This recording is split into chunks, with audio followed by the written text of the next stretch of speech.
eu creio que um culto pode mudar a história de uma vida. Amém? Amém. O que mais importa é a nossa série. E hoje no episódio 1, o título do episódio 1, é uma série de 3 semanas, é Cristo é tudo. Cristo é tudo. E eu quero pregar sobre isso no livro de Lucas, capítulo 7, versos 36 a 50. Quem trouxe Bíblia física, levanta aí, deixa ela de pé, vamos dar uma olhada. Fica com ela de pé e tenha orgulho de trazer a Bíblia. Quem trouxe Bíblia digital, levanta também junto, levanta junto, continua a Bíblia pesada aí. Digital, levanta. E agora os que trouxeram Bíblia invisível, levantem também. Aí, beleza. Lucas capítulo 7, versos 36 a 50, a história que vai basear a pregação de hoje. Acompanhe comigo lá no telão ou aí no seu celular. Diz assim: convidado por um dos fariseus para jantar, Jesus foi à casa dele e reclinou-se à mesa. Ao saber que Jesus estava comendo na casa do fariseu, uma mulher pecadora daquela cidade trouxe um frasco de alabastro com um perfume e se pôs atrás de Jesus aos seus pés. Chorando, começou a molhar os pés dele com as suas lágrimas. Depois ela os enxugou com os cabelos, beijou-os e ungiu com o perfume. Ao ver isso, o fariseu que havia convidado disse a si mesmo: se esse homem fosse profeta, saberia quem está tocando nele e que tipo de mulher ela é. Ela é uma pecadora. Então Jesus lhe disse: Simão, tenho algo a dizer a você. Diz, mestre, respondeu ele. 2 homens deviam a certo credor, e um lhe devia 500 denários e o outro 50. Como nenhum dos dois tinha com o que lhe pagar, perdoou a dívida de ambos. Qual deles o amará mais? E Simão respondeu: eu suponho que aquele a quem foi perdoada a dívida maior. Você julgou bem, disse Jesus. Em seguida virou-se para a mulher e disse a Simão: vê essa mulher? Eu entrei na sua casa, mas você não me deu água para lavar os pés. Ela, porém, molhou os meus pés com lágrimas e os enxugou com os seus cabelos. Você não me saudou com um beijo, mas essa mulher, desde que eu entrei, não parou de beijar os meus pés. Você não me ungiu a cabeça com óleo, mas ela derramou perfume nos meus pés. Por isso eu digo a você: ela amou muito, porque seus muitos pecados lhe foram perdoados. Mas aquele a quem pouco foi perdoado, pouco ama. Então Jesus disse a ela: os seus pecados estão perdoados, a sua fé te salvou. Vamos orar? Pai, obrigado por essa noite, Senhor Jesus. Nós vamos até a tua presença e a tua palavra, e eu peço, fala os nossos corações, para que essa verdade ecoe e seja uma realidade em nós, em nome de Jesus. Amém. Amém. Conta-se que certa vez Timothy Keller, pregador e teólogo, escritor, perguntou à sua esposa: o que você pensa de mim como pregador? E ela respondeu: você é um excelente pregador. E como ele conhecia ela, ele deu uma olhada e disse: mas sabia que viria mais coisas. E ela disse: eu percebo todos esses anos que eu vejo você pregando, que quando você prega as suas ideias, as pessoas anotam tudo que você diz. Quando você prega, as pessoas se interessam pelo conteúdo. Quando você prega sobre a vida e à luz da palavra de Deus, as pessoas depois pregam essa mesma coisa, produzem cartilhas, produzem conteúdo a partir disso. E toda vez que você está pregando sobre o contexto bíblico, as pessoas ficam com os olhos fixos em você, sem piscar, prestando atenção. Mas quando você chega no Cristo, as pessoas começam a chorar. Quando você chega no Cristo, as pessoas se emocionam. E toda vez que você chega no Cristo, as pessoas mudam seu semblante e entram em um estado que eu não vejo em nenhum outro momento. O que eu acho é que você está demorando muito para chegar no Cristo.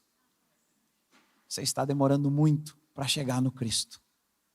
A gente precisa chegar no Cristo hoje, nessa noite. O contexto da história que eu li, os ânimos entre Jesus e os fariseus estavam aflorados. Alguns grupos se opuseram contra Jesus, fariseus, saduceus, entre outros, mas os fariseus foram os piores. E uma coisa surpreendente acontece. Simão, o fariseu, convida Jesus para jantar na sua casa. Naquela cultura, um jantar na casa de alguém era algo extremamente íntimo. Eles passavam horas ali conversando. se envolvendo naquela conversa. Não convidaria qualquer pessoa para jantar na sua casa. Era extremamente significativa. Agora, mais surpreendente do que receber o convite de um fariseu, Simão, foi, diante daquele homem respeitado religiosamente, perceber que uma pessoa que não havia sido convidada, atravessou aquele lugar e entrou no meio daquela reunião, sem ser convidada. Verso 37 diz que, ao saber que Jesus estava comendo na casa do fariseu, uma mulher pecadora daquela cidade trouxe um frasco de alabastro com perfume e se pôs atrás de Jesus e aos seus pés. Alguns historiadores acreditam que essa mulher poderia ser uma prostituta.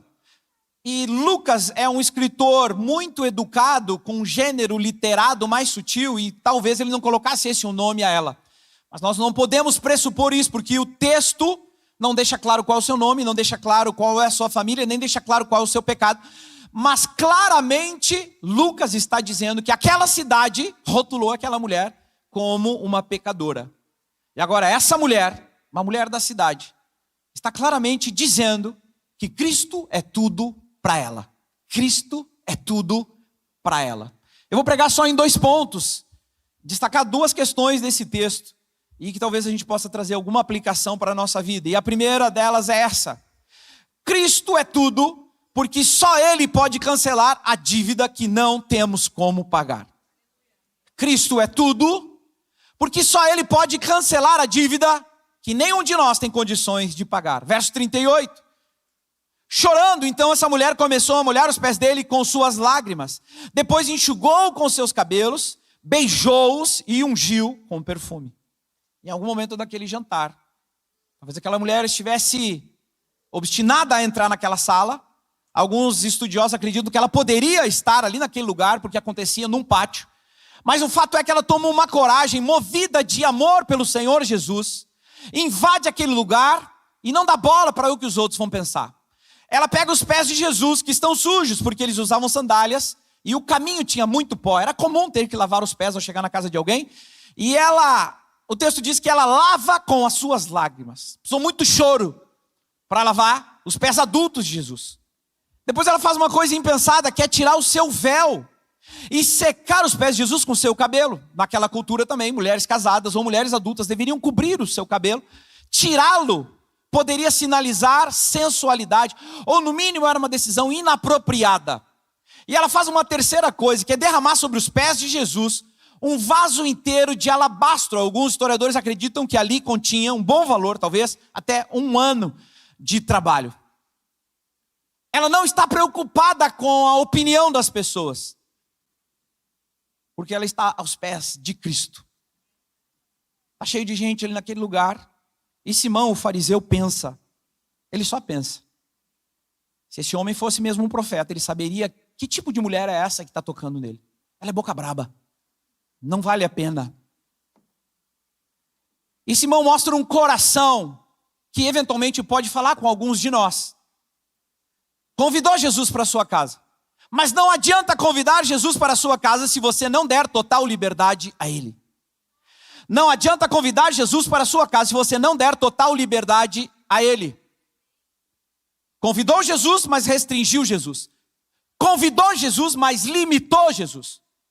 Ó Jesus, você pode vir na minha casa, mas aqui funciona assim. Minha casa, minhas regras. Você pode entrar aqui, mas não entre naquele quarto. Você pode entrar aqui, mas não mexa naquele roupeiro. Você pode entrar aqui, mas aquela gaveta ali tem assuntos particulares. São só meus. E trazendo para os dias de hoje, e para cada um de nós, eu preciso afirmar isso. Não adianta convidar Jesus para entrar na sua vida se você não der total liberdade para Ele agir. Não adianta convidar Jesus para a sua vida e não dar total liberdade para Ele agir no seu casamento. Não dar total liberdade para Ele agir nas suas emoções. Não dar total liberdade para Ele orientar as suas finanças. Não adianta convidar Jesus para a sua vida e não dar total liberdade para Ele tocar na sua sexualidade. Não adianta convidar Jesus e não dar total liberdade para Ele guiar os seus sonhos, o seu futuro. Não adianta convidar sem permitir que Ele confronte os seus pecados. Eu estava esperando as palmas que no culto anterior, esse foi o momento, todo mundo enlouqueceu. Eu acho que eu estou muito sério. Vou ligar o modo pentecostal. Então no versículo 40, Jesus, que não precisou ouvir Simão só pensou. A Bíblia diz que antes mesmo que a palavra me chegue à boca, Deus já conhece. Então ele, percebendo o coração de Simão, ele falou: Simão, posso te dizer uma coisa? E ele disse: sim, mestre. Mestre quer dizer a mesma coisa que professor. Então perceba, Simão acredita que Jesus é um mestre, Simão acredita que ele é um professor, Simão acredita que ele é um rabino, acredita que ele é um sábio, mas não o reconhece como o Senhor da sua vida. E aí Jesus lhe propõe essa parábola, no versículo 41. 2 homens deviam a um certo credor. Um deles devia 500 denários, o outro 50 denários. Não tendo ambos como pagar, o credor perdoou a dívida dos dois. Um devia 500 denários e o outro 50 denários. Um denário representava um dia de trabalho. Um devia 1 ano e meio de trabalho. O outro devia 1 mês e meio de trabalho. E aqui de novo, essa parábola fala de 2 grupos de pessoas. O primeiro grupo é aquele que aparentemente deve menos. Por exemplo, aquelas pessoas que tiveram na sua vida talvez menos erros e menos pecados. Eu vou dizer aqui aqueles que cresceram na igreja. Quem cresceu na igreja? Deixa eu ver. Quem cresceu na igreja? Seus pais ensinaram você foi na escola bíblica dominical, você conheceu os preceitos do Senhor, teve acesso à informação, teve uma vida talvez com poucos pecados. Mas uma coisa a Bíblia fala a respeito desse tipo de pessoa: são pecadores. O texto fala agora de um outro grupo de pessoas, aqueles que até chegar em Jesus tiveram marcas na sua vida. E antes de encontrarem Jesus, viveram uma vida obscura. Quem aqui não cresceu na igreja? Uma vida desgraçada, uma vida louca, uma vida depravada.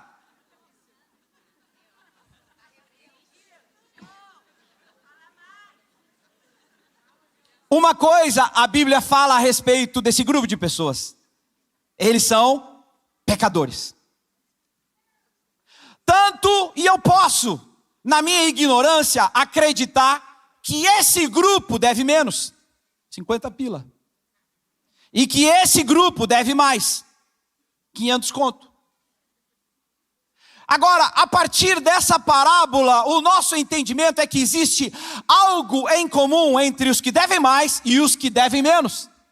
Ambos não têm como pagar. Ambos estão no mesmo barco e não têm condições de pagar. E a teologia da depravação total é uma verdade inquestionável. Somos todos pecadores. É por isso que quando o salmista diz: em pecado me concebeu a minha mãe, ele não está falando da sua mãe, porque ela andou aprontando. Ele está falando dele mesmo, porque ele nasceu em pecado. A partir de Gênesis 3, o pecado entra no mundo e muda o nosso DNA. Só para você entender. Todos nós nascemos pecadores, e a diferença é que alguns têm uma dívida maior e outros têm uma dívida menor, mas todos nós somos pecadores, incluindo crianças. Eu tive um funcionário, ele era um gerente na minha empresa, e ele tinha um problema sério com o seu filho. Toda hora era chamado na escola, na direção da escola, porque o moleque era tinhoso, ele batia nas crianças, mordia as crianças. Aí um dia ele empurrou uma criança na fila e ela bateu com a cabeça, se machucou. Os pais dessa criança foram ao conselho tutelar denunciar a criança. E um dia ele saiu correndo, desesperado, no meio, apavorado, falou: eu tenho que ir lá porque aconteceu um problema, me ligaram da escola. Ele quebrou um caminhão de madeira na cabeça de outra criança. Idade do delinquente? 5 anos. Ele estava conversando comigo desesperado, dizendo: como? De onde vem isso? A gente nem grita em casa. Eu não sei de onde ele tirou isso. E a resposta é essa, está no DNA. Você não precisa ensinar uma criança a mentir, ela já nasce sabendo. Você não precisa ensinar uma criança a ser birrenta, ela já nasce sabendo. Não precisa ensinar uma criança a fazer coisas erradas, ela já nasce sabendo. Todos nós estamos no mesmo barco, devendo muito ou devendo pouco. E que bom que a graça do Senhor Jesus alcançou a todos nós. É por isso que Paulo escreve em Efésios capítulo 2, versos 8 e 9. Porque pela graça sois salvos mediante a fé. E isso não vem de vós, é dom de Deus, para que ninguém se glorie nisso. Como é bom conhecer o fato que nós não temos como pagar, mas alguém pagou a nossa dívida.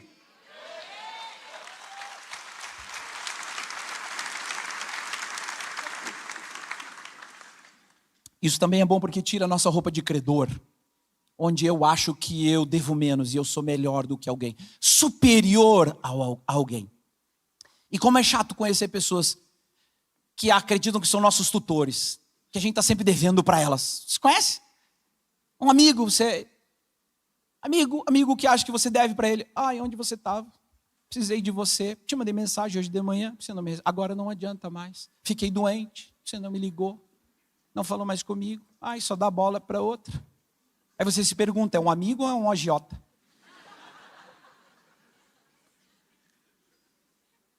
Nenhum de nós deve ou pode usar a roupa de credor, porque todos nós somos devedores. E que bom como num dia igual a este nós podemos vir aqui diante da minha incapacidade de pagar e diante da sua incapacidade de pagar e reconhecermos que Deus enviou o seu único filho para rasgar o escrito de dívida que estava contra nós, e hoje nós somos livres. Aquela mulher não tinha como pagar, eu não tenho como pagar e você não tem como pagar. Por isso Cristo é tudo, porque Ele pode cancelar a dívida que nenhum de nós tem como pagar.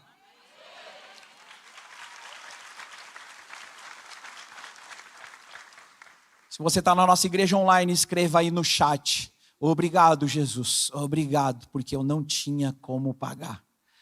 Você vira para a pessoa que está do teu lado e diz assim: é verdade, eu não tinha como pagar. Eu estava bem lascado. Estava bem lascado. Eu devia quinhentão. Número 2 e último. Cristo é tudo para quem compreende o tamanho do perdão que recebeu. Cristo é tudo para aquelas pessoas que compreendem o tamanho do perdão que recebeu dele. Versículo 42. Ele pergunta: a dívida de ambos foi perdoada. Quem vai amar mais? E ele respondeu: suponho que aquele que foi perdoado a dívida maior. E ele disse: você respondeu bem. É provável que tenha havido aqui um tom de deboche por parte de Simão. Eu acho que aquele que tem a dívida maior, despreocupado. E Jesus disse: é verdade.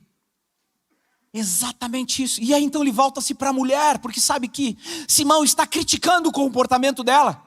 E o texto diz que então voltou-se para a mulher e disse a Simão: veja essa mulher ajoelhada aqui. E eu preciso de uma pequena pausa, porque esse é o ponto alto e máximo dessa pregação.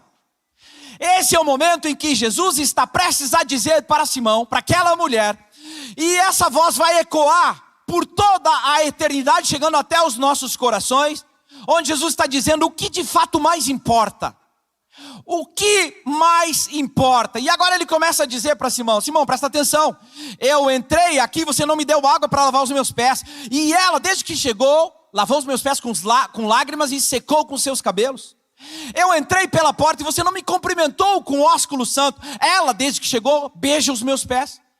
Você não me deu óleo para ungir a minha cabeça. Ela, desde que chegou, derramou perfume caro sobre os meus pés. E agora Jesus está olhando para Simão e está olhando para a mulher, e aí ele solta a pérola, que é para arrebatar todos os nossos corações.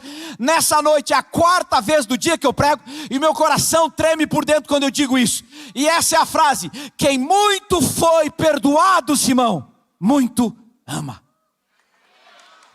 Quem muito foi perdoado, muito ama. Ela não ama para ser perdoada, ela ama porque foi perdoada.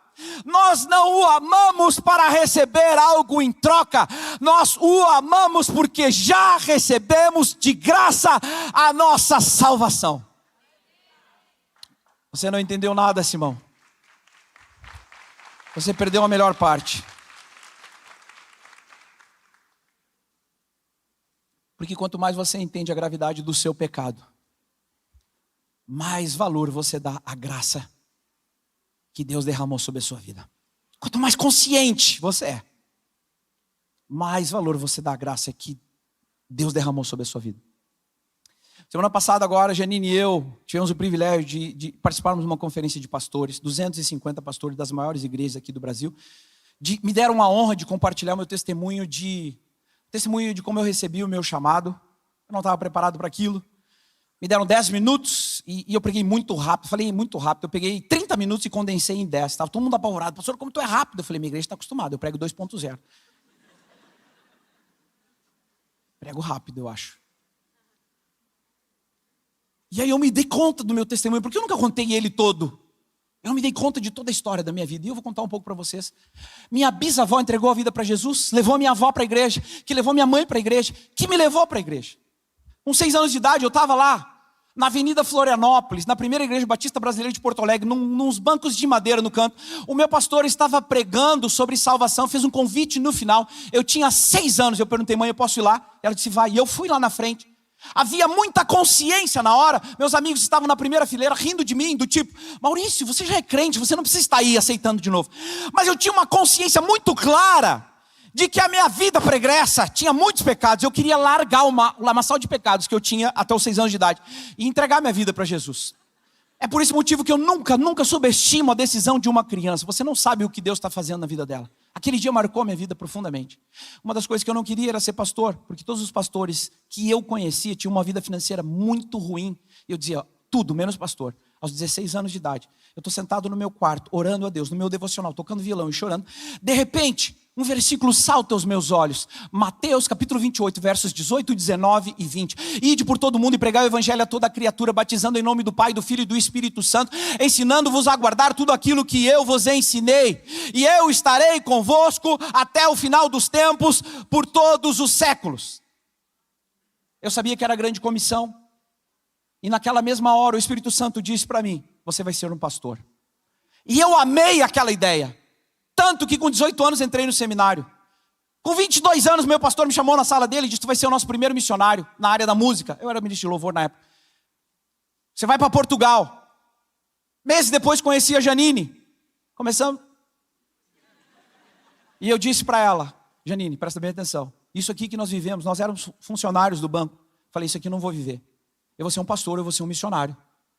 E eu não sei se nós vamos ser enviados para a África e pegar malária. Eu não sei, eu estou nas mãos do Senhor. Essa era a chama do meu coração. E eu disse, vai para casa e ore. E ela falou, eu já sei a resposta. Para onde tu fores, irei. Onde quer que repousares, eu repousarei. O teu Deus será o meu Deus.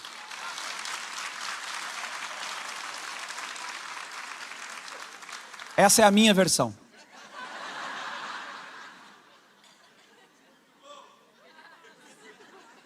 Vocês conhecem boa parte da história.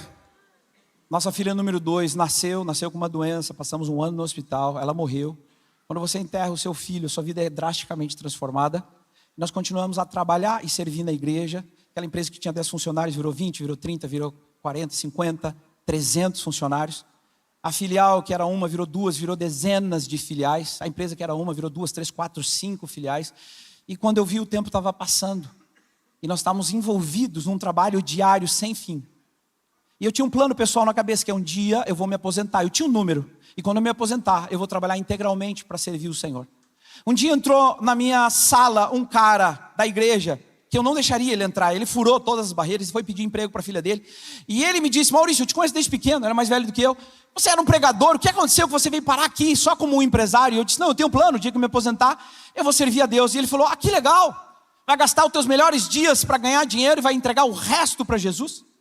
E na hora eu olhei para ele e pensei comigo, quem é esse filisteu incircunciso para vir aqui me falar um negócio desse? Mas aquilo ficou na minha cabeça. Semanas depois, eu já contei essa história. Semanas depois, no nosso melhor dia, no nosso melhor mês, no melhor momento da nossa vida e da nossa história, o Espírito Santo veio sobre mim, dentro da minha sala, sentado na minha cadeira e disse, não foi para isso que eu te criei. E junto com essa frase, que eu sabia que era ele, veio um sentimento avassalador, onde eu sabia que eu não pertencia àquele lugar, eu era um peixe fora d'água. Eu me lembro de olhar para a cadeira e falar, essa cadeira não é minha, essa mesa não é minha, esse computador não é meu, essas pessoas aqui, eu estou ensinando elas a ganhar dinheiro, enquanto eu deveria estar ensinando pessoas a ganhar almas. Eu pensei, eu preciso sair daqui. 1 minuto depois eu levantei dali e tinha a missão de convencer a Janine. Então fui até a sala dela, 1 minuto depois, e falei, Deus acabou de falar comigo. E ela disse, o que ele falou? Deus disse que nós não nascemos para isso, porque o profeta sempre tem licença para aumentar um pouco. E ela disse, tá bom, amor, nós vamos fazer aquilo que Deus tem para a nossa vida. Fechamos quase tudo, vendemos quase tudo, mas ficamos com uma pequena parcela, com medo de obedecer ao Senhor completamente, porque não teria como eu me sustentar vivendo só pela fé. Quase tudo, quase obedeci. Passei 7 anos pregando. Obediência parcial é desobediência. Obediência tardia é desobediência. Mas eu não conseguia viver. Peguei Covid, estou no hospital, 20 dias internado. Não conseguia mais respirar, estava com uma máscara na cabeça, não conseguia ir no banheiro, não conseguia fazer fisioterapia. O médico falou, Gaúcho, vou te levar para a sala vermelha hoje de noite. Gelei. Falei, vou morrer. E eu tinha uma convicção, eu vou para o céu e vou encontrar o meu Senhor. Mas eu não vou conseguir olhar nos olhos dele e dizer, corri a carreira, combati o bom combate, guardei a fé. Eu não fiz tudo que você me pediu. Aí eu fiz uma oração que eu acho que nenhum dos irmãos aqui fez até hoje, que é a oração do desesperado. Eu disse, Senhor, se tu me livrares dessa,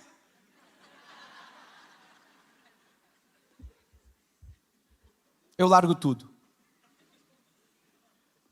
Voltei para casa, ele me livrou, 4 meses de recuperação, volto para Porto Alegre, primeiro culto, no Hotel Plaza São Rafael, lotado, próxima semana, lotado. 3 meses depois, Deus abre uma porta milagrosa, no teatro, impossível de estarmos lá. Como nós vamos encher um culto? Pum, primeiro culto lotado, segundo culto lotou, 1 ano depois, abre um terceiro culto, algum tempo depois, 4º culto, 5º culto, milhares e milhares de pessoas vindo a Cristo, e você conhece a história. Por que eu estou contando essa história? Porque quando eu olho para a minha vida, eu percebo quanta paciência e quanto amor o Senhor teve que ter comigo. Ele me chamou aos 6, eu obedeci aos 38. Isso me dá autoridade para subir aqui. Isso me dá autoridade como seu pastor, para dizer definitivamente uma coisa, para você voltar para casa desnorteado hoje, e é isso: não desperdice a sua vida. Não gaste a sua vida naquilo que não vem do Senhor. Cristo é tudo. Cristo é tudo que você precisa. E eu, como pastor, sou consciente que hoje aqui nós temos muitas pessoas com suas dificuldades, seus pedidos. Alguns estão pedindo algumas coisas, alguns estão planejando algumas coisas. Sei que nós temos pedidos todos, mas eu preciso dizer isso para você: não gaste o seu tempo com coisas dessa terra. Cristo é tudo. E eventualmente alguém vem e me diz assim, que conhece a minha história, conhece a minha vida, e diz: olha que atitude bonita a sua de abrir mão de toda a sua vida. E eu, do fundo do meu coração, eu digo: abrir mão do quê?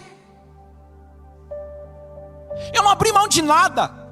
Eu fui livre de uma vida voltada nos meus próprios desejos, e foi para a liberdade que Cristo me chamou. E hoje eu posso declarar que eu sou a pessoa mais feliz dentro desse lugar, porque eu consegui dizer sim a tudo aquilo que o Senhor trouxe para a minha vida.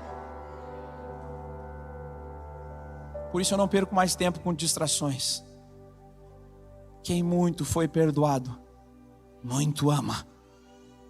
Quem sabe o tamanho do BO que se meteu, o tanto de paciência que foi necessário, muito ama. Porque a verdadeira adoração surge dos corações que sabem que foram muito perdoados. Verso 47, ela amou muito porque seus muitos pecados foram perdoados. É por isso que ela ama. É por isso que eu sou tão maluco por Jesus.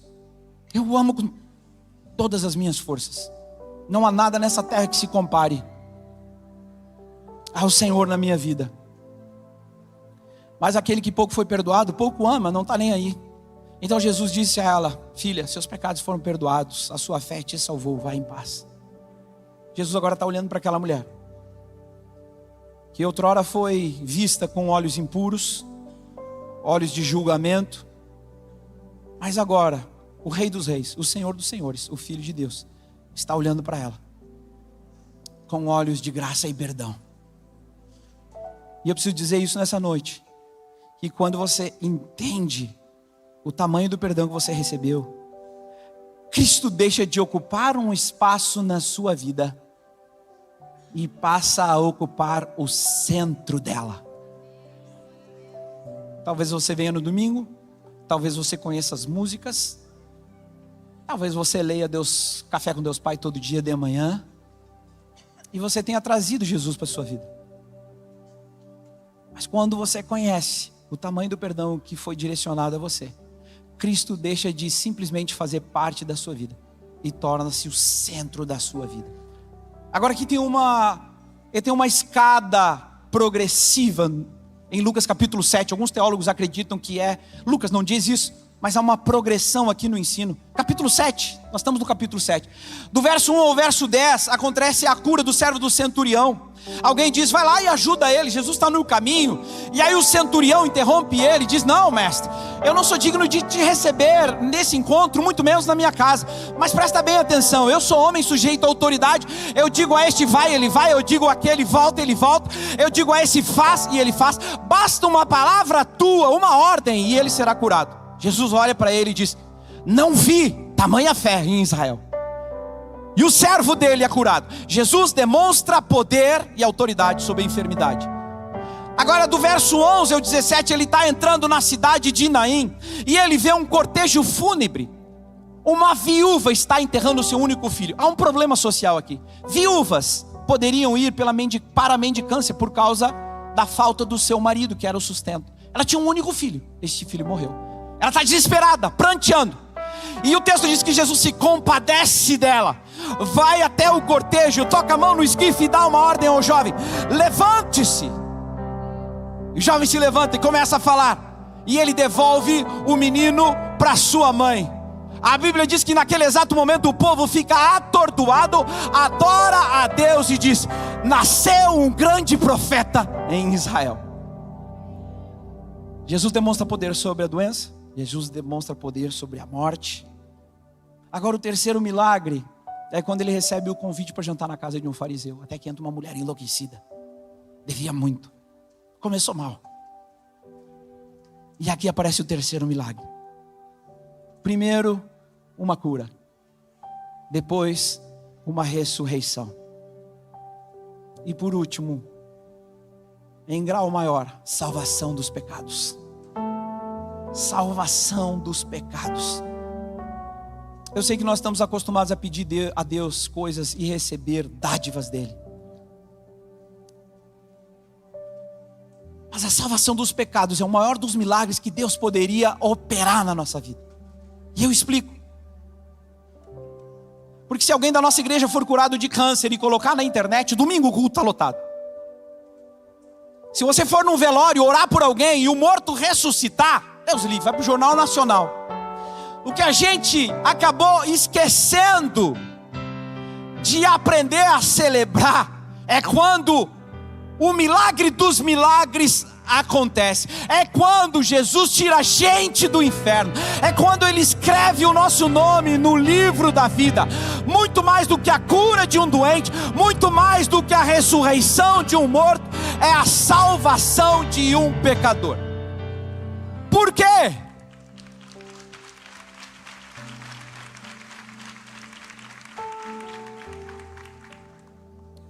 Porque curar, Pedro curou, Paulo curou, um bom médico cura, um bom tratamento cura, um bom remédio cura. Ressuscitar, Elias ressuscitou o filho da viúva de Serepta. Eliseu ressuscitou o filho da sunamita.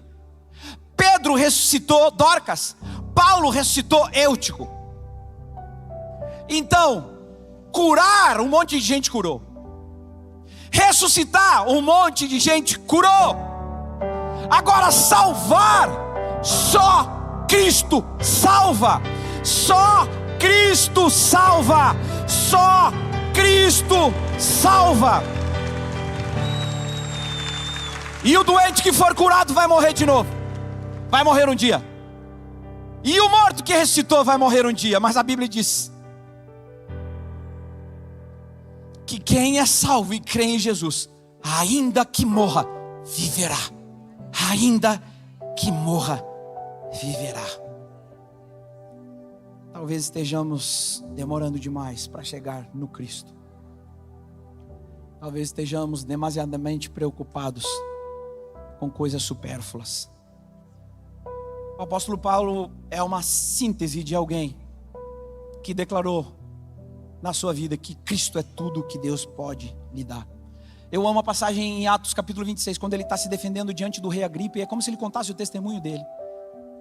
Ele está preso, ele precisa se defender. Ele diz: olha, rei, todo mundo aqui conhece o meu testemunho. Eu era fariseu, um dos mais zelosos da seita, e eu me opus também ao nome de Cristo o Nazareno. Eu não acreditei que ele era o Messias, e eu me coloquei numa empreitada contra os santos. Eu invadia sinagogas para acusá-los, eu batia nas casas, fazia com que blasfemassem o nome de Cristo. Na minha fúria atravessei fronteiras. E um dia eu estava indo com uma permissão até Damasco, e no meio da estrada, uma luz brilhante, mais forte do que o sol em todo o seu fulgor, nos fez cair por terra, e de lá uma voz em hebraico disse: Saulo, Saulo, por que me persegues? Então eu respondi: quem és tu? E ele diz: eu sou Jesus, o Nazareno, a quem você persegue. Levanta-se. É inevitável resistir ao meu aguilhão. Eu constituí você minha testemunha, e você vai ser enviado até os gentios. E agora o versículo 19 é o que mais me toca do testemunho. Diante do rei ele diz: e fica sabendo tu, ó rei, que eu não pude ser desobediente a essa visão. Depois que eu tive um encontro com o Senhor Jesus, eu não consegui mais voltar atrás. Aí esse camarada vai e me escreve uma carta aos Filipenses, capítulo 3, versos de 7 a 11. E aí você entende. Eu quero que vocês concordem comigo ou discordem.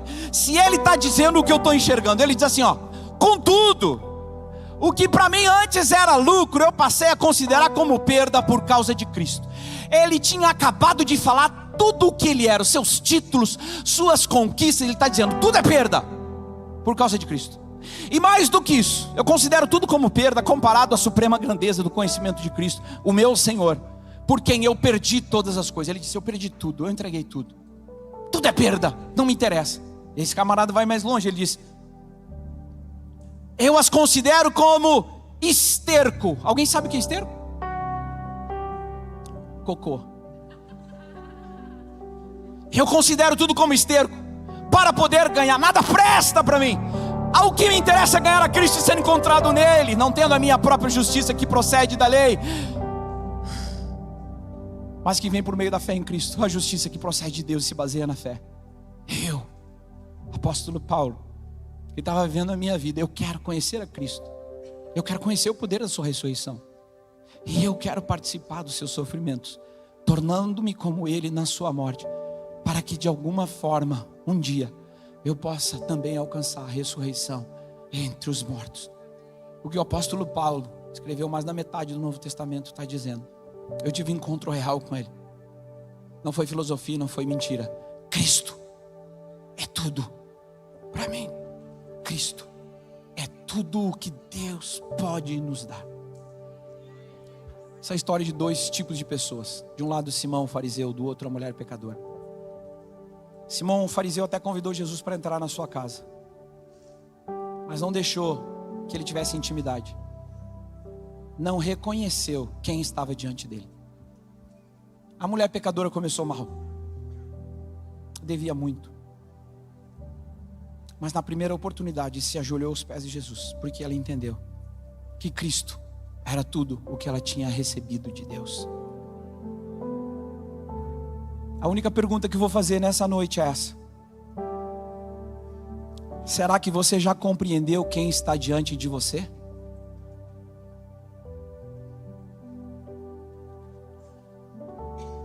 Porque quando você compreende que Cristo é tudo, tudo muda. Toda a sua vida muda. Cristo é tudo que Deus pode nos dar.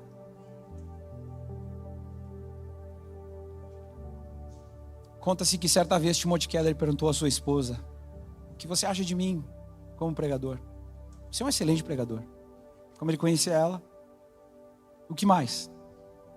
Quando você fala de teologia, todo mundo ama. Quando você fala das histórias, o povo fica vidrado. Mas quando você chega no Cristo, a atmosfera muda. As vidas são transformadas. E ela terminou dizendo, caso você não lembre: eu acho que você está demorando demais para chegar no Cristo. Nós podemos chegar no Cristo hoje. Você pode tomar uma decisão de declarar: Cristo é tudo para mim. porque Cristo é suficiente. Cristo é a nossa salvação. Cristo é a nossa justificação. Cristo é a nossa santificação. Cristo é tudo. O resto é perda. Não desperdice a sua vida. Cristo é tudo que Deus pode nos dar. Vamos ficar de pé e vamos terminar orando nessa noite e declarando que Cristo é tudo.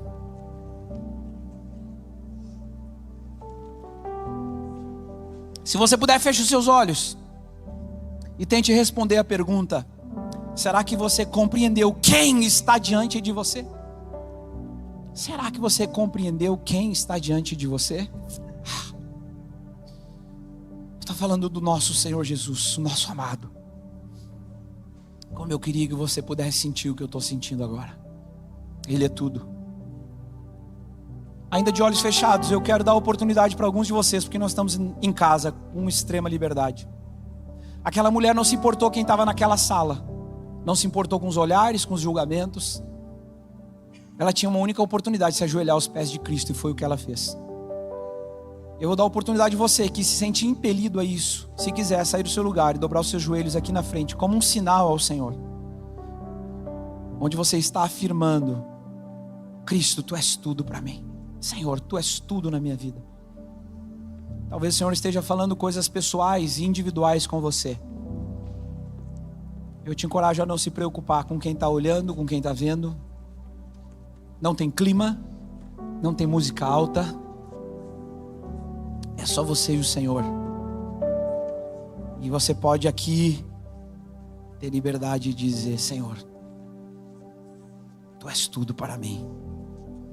Tu és tudo. O resto é refúgio, esterco, é perda de tempo.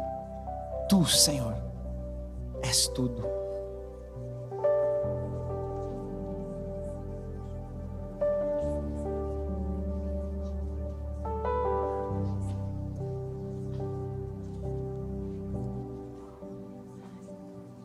Se em algum momento dessa mensagem Deus falou com você, eu gostaria de orar pela sua vida e eu te convido como sinal a Deus colocar a mão no seu coração.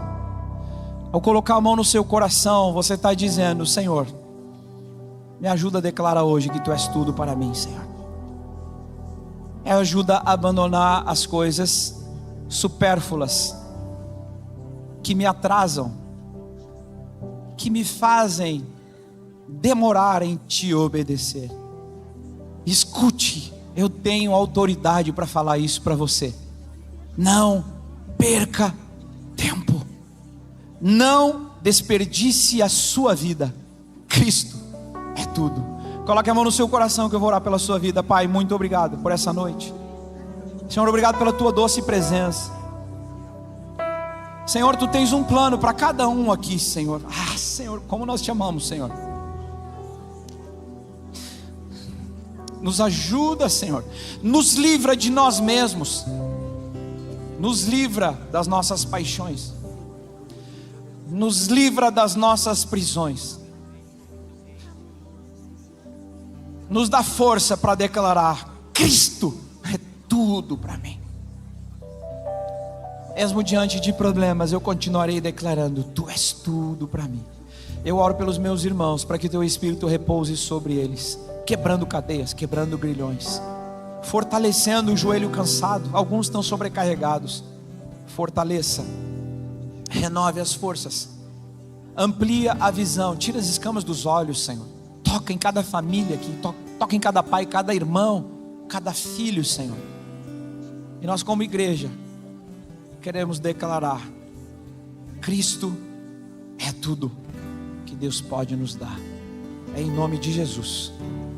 Amém e amém. Amém. Cristo é tudo que Deus pode nos dar. Cristo. Enquanto você canta, dê um abraço na pessoa que está do seu lado e diga para ela: Cristo é tudo que você precisa, meu irmão. Tudo. Não precisa buscar mais nada, meu irmão. Cristo é tudo. Cristo é tudo. Ele é a resposta. Ele é suficiente. Ele é tudo. Cristo é tudo que Deus pode nos dar. Vamos ver se vocês estão treinados. Vamos cantar com toda a força. Vamos cantar.